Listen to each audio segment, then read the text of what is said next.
Let's be honest, while it's not always the main goal, a big part of making games is making Robux. The thought of making money from your passion is a huge reason to keep going. So today, I wanted to go over 3 ways you can make money from your game before it even releases.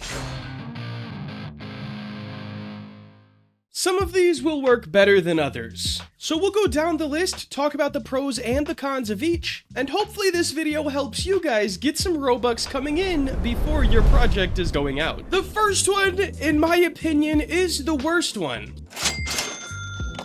Investors are super helpful when you need a little bit more cash to get the game going. Investors are sort of people that believe in your project before it's even a project at all. But there are some definite pros and cons. The pros, the number one, this is the fastest and least efforted way to start getting in Robux to help fund your development. There's no extra barriers of entry like these other ones I'm about to talk about. You would simply hit up an investor, pitch your game idea, and then, work out your deal. However, the cons severely outweigh the pros in this one, at least for me. Once you get an investor, you pretty much sell a percentage of your game's profits forever.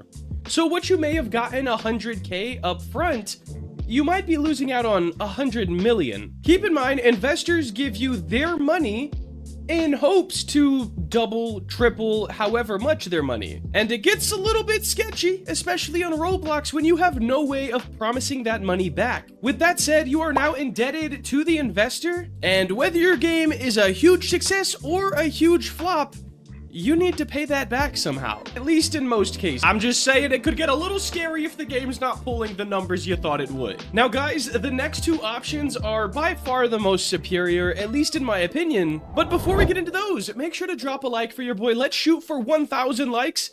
Absolutely massive. Will it happen? Of course, you guys are too goated. Up next, a donation funding game.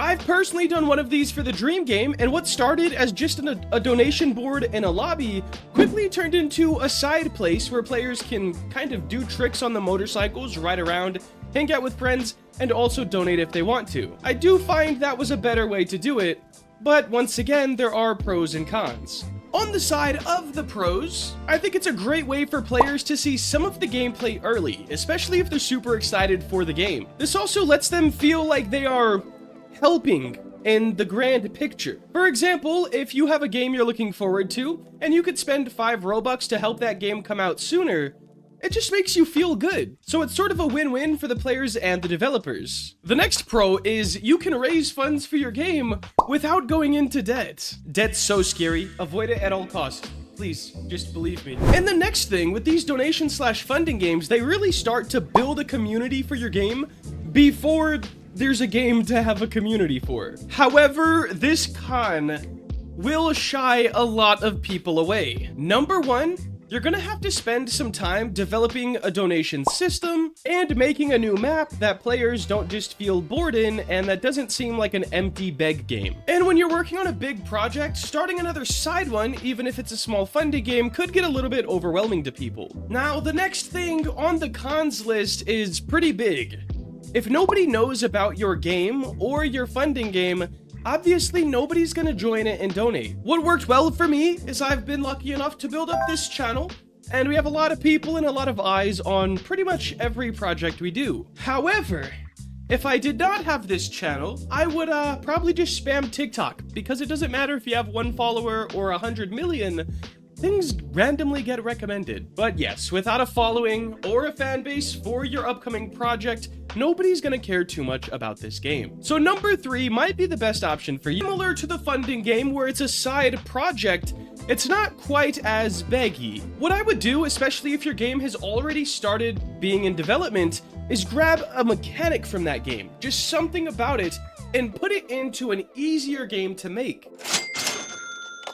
Starting a side game with one of the game mechanics that's already done in your own game could be a great way to earn some money. But once again, as always, there's pros and cons. The number one pro being this could be a massive success. It could even be bigger than the big game that you have planned. And then you'd surprise yourself with 2 games making decent profit. It also, once again, lets players have one part of the game that they're excited for, where they could start enjoying it before the game is out, and that could build up even more hype for the finished project. If I had to give an example of what I'm talking about, there is the Dream Game, which is a motorcycle stunting game on a huge map.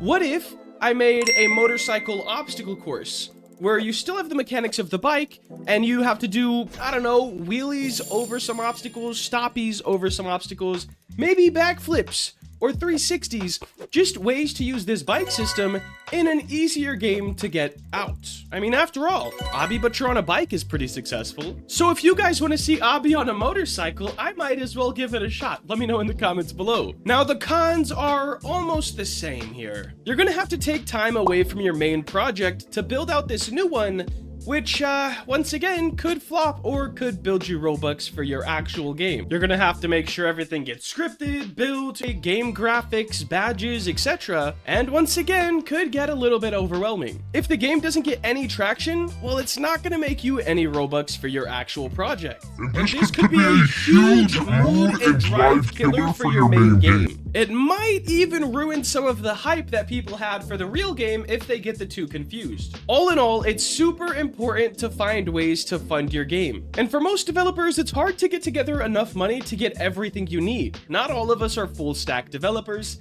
Some of us are good at GFX and will need a modeler, a builder, a scripter, a UI designer, everything else, music composer, and some of us can do it all. But there's a lot of money that goes into making a game, so hopefully one of these 3 tricks can help you guys out. And if you guys have any other ideas for ways new developers can fund their games, let us know in the comments below. And if you guys see an idea that you like, make sure to like it in those comments so other people can find it as well. Now that is gonna wrap it up, but we need to answer some questions from you guys. Question number 1 from Trooks. Do you plan to add trading to the game? Like trading motorcycles, cosmetics, and stuff to add like an economy to the game? Yes and no. Trading will come out like in an update. It won't be here on release. I can promise that. And you won't be able to trade motorcycles necessarily, but I do think you're going to be able to trade cosmetics, whether that comes to motorcycle wraps, burnout effects. I don't know. There's going to be a lot of stuff. I even want to do some sort of limited items. So we'll see how that goes when the game does come out. And yes, I do want to have some sort of trading later on in the game's life cycle. Up next, from Felix Animates, are you going to add caution tape to the tunnel ramp? That's a fun idea, and it's a maybe, maybe not. I mean, if I remember, I might do it. If more people think it's necessary, maybe. But it's just one more thing to the map that might not be too necessary overall. Guys, that is going to wrap it up for today. If you did enjoy and want to see more content like this, please make sure to like, comment, and subscribe. Have a great day. Later.